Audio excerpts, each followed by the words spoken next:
They always said you could learn a lot about a person by how they treated the cleaning staff. But no one was paying attention when Evelyn Johnson, clad in a tattered uniform and pushing a cleaning cart, entered the immaculate offices of Pinnacle Enterprises in downtown Chicago. With her hair pulled back, head down, and hands rough from years of labor, she was invisible to everyone. The executives in their designer suits and polished shoes hardly acknowledged her. To them, she was simply another worker tidying up after their mess.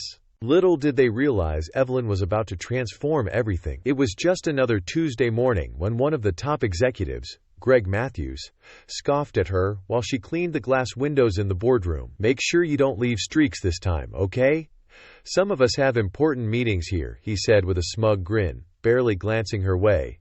His colleagues chuckled. Evelyn remained silent, only nodding as she continued wiping the windows. The truth was, Greg's laughter was about to cost him his entire career. As the hours went by, employees came and went, treating Evelyn like she was a fixture in the room, not a human being. They gossiped about her, made jokes behind her back, and dismissed her with a flick of their hands if she happened to be in the way.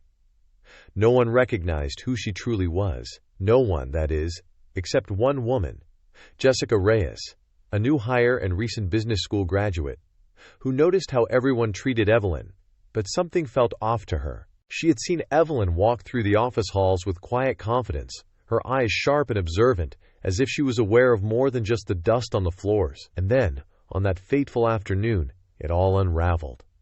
The company's CEO had flown in from New York for a highly anticipated annual review meeting. He was the man everyone respected, feared, and admired. James Willard, the ruthless leader who had driven Pinnacle Enterprises to the pinnacle of the corporate world. The atmosphere was tense as he entered the boardroom, the room falling silent as he stood at the head of the table. But then something unexpected occurred. James glanced at Evelyn, quietly standing in the corner with her cleaning supplies in hand. For a brief moment, it felt like the room had stopped breathing. And then, to the shock of everyone present, he smiled.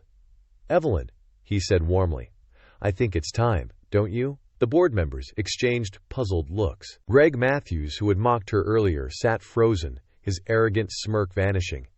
Evelyn calmly set down the rag she had been holding, her movements deliberate. She took a deep breath and turned to face the astonished executives.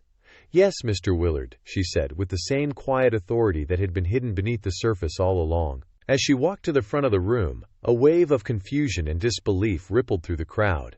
Jessica's heart raced, realizing something monumental was about to unfold. "Ladies and gentlemen," James Willard continued, "I'd like to introduce you to Pinnacle's majority shareholder, Evelyn Johnson." The room erupted in gasps. Eyes widened, jaws dropped, and silence enveloped the once arrogant group of executives. Greg Matthews sat motionless, his face drained of color. He couldn't believe what he had just heard. Evelyn stood tall now, her presence commanding the room in a way no one had ever anticipated. "For years," she began, her voice steady and calm, "I've observed how this company operates from the inside, not from behind a desk, but from the floors you walk on, the hallways you pass through, the offices you leave in disarray. And what I've seen is a culture that lacks respect. The values prioritize profits over people. But today that changes." The transformation in Evelyn was unmistakable.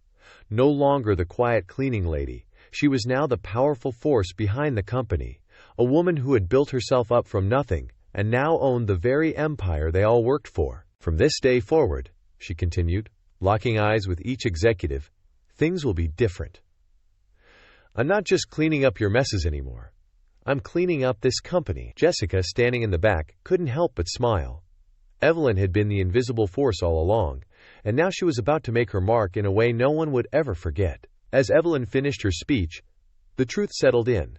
They had scorned her, belittled her, mocked her, but they had never truly known her, and now she owned them all. The air in the boardroom was thick with shock and disbelief. Greg Matthews, who just hours before had mocked Evelyn, sat rigid in his chair, his fingers gripping the armrests as if to steady himself in a reality he couldn't comprehend. His mind raced, trying to recall every word, every sneer, every offhand comment he had made. How could he have been so blind? Evelyn, standing before them, was no longer the woman they had ignored or dismissed. She held their futures in her hands, and everyone in that room knew it. The cold, corporate world they had built around themselves suddenly felt fragile, like glass ready to shatter at the slightest touch. "Let me be clear," Evelyn said, her voice cutting through the tension like a knife. "This company will no longer tolerate the kind of arrogance and disregard I've seen here. You've forgotten what it means to respect the people who make this place run. Well, that changes now." James Willard, the CEO, who had quietly observed this drama unfold, nodded in agreement. It was clear that this moment had been orchestrated long in advance, that he and Evelyn had been collaborating behind the scenes preparing for this reveal. James wasn't the typical hard-nosed CEO the board had feared. He was more than that. He was a man with a vision that included people like Evelyn who had earned their place through resilience and strength. The executives remained frozen, some whispering to each other in disbelief, while others stared at Evelyn with new, humbled eyes. But it was Greg who finally spoke up, his voice shaky and uncertain. "Miss Johnson," he stammered. "I didn't know. I had no idea." Evelyn's gaze turned cold as she looked directly at him, her expression unreadable. "No, you didn't," she said calmly. "But that's exactly the problem, isn't it? You didn't care to know. You saw me, but you didn't truly see me. You never asked who I was or why I was here. All you saw was a uniform, and that's why you'll be the first to go." Greg's face paled. "What do you mean?" he asked, his voice cracking. Evelyn looked him straight in the eye, her tone unwavering. "You're fired, Greg. Effective immediately." The room erupted into murmurs as Greg sat back, his hands trembling. This was the same man who had spent years climbing the corporate ladder, cutting down anyone who stood in his way. Now, in a matter of minutes, everything he had worked for was gone. "This is a wake-up call for all of you," Evelyn continued, addressing the entire board. "I may have started at the bottom, but I built my way to the top. I bought this company piece by piece, and now I own the majority of it. Pinnacle Enterprises is going to change, and if you can't adapt, you're welcome to leave." Her words hung in the air, a final warning to the remaining executives. Those who had spent years constructing walls of superiority around themselves now realized those walls had crumbled. Jessica, standing near the back, felt a wave of admiration for Evelyn. She had come into the company with high hopes, but had quickly seen the toxic culture that permeated its ranks. Now she witnessed the beginning of a new chapter, and she knew she wanted to be part of it. Evelyn turned toward James Willard, who gave her a knowing nod. "Thank you, James, for believing in me when no one else did," she said, her voice softer now. James smiled, his respect for Evelyn evident. "It's not hard to believe in someone as strong and determined as you," he replied. "This company needed a leader like you, Evelyn. Someone who understands what it means to work for something, to earn it." Evelyn looked around the room one last time, meeting the eyes of each executive.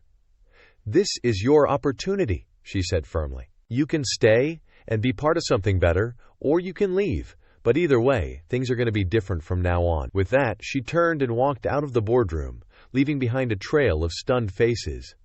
The power dynamics had shifted in an instant, and everyone knew it. Jessica followed her out, her heart racing.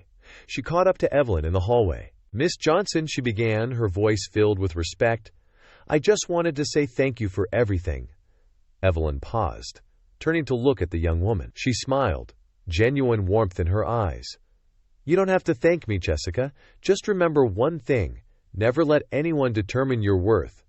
You decide that." Jessica nodded, her admiration for Evelyn deepening. She knew she had just witnessed something remarkable, a moment that would change not only the company but her own life as well. As Evelyn walked out of the office, the city of Chicago sprawled out before her. The skyline, with its towering buildings and bustling streets, felt different today. It wasn't just a city of glass and steel anymore.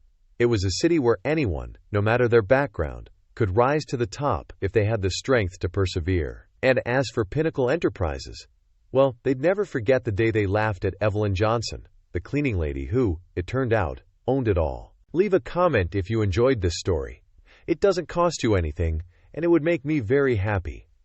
Thank you, and I look forward to your support.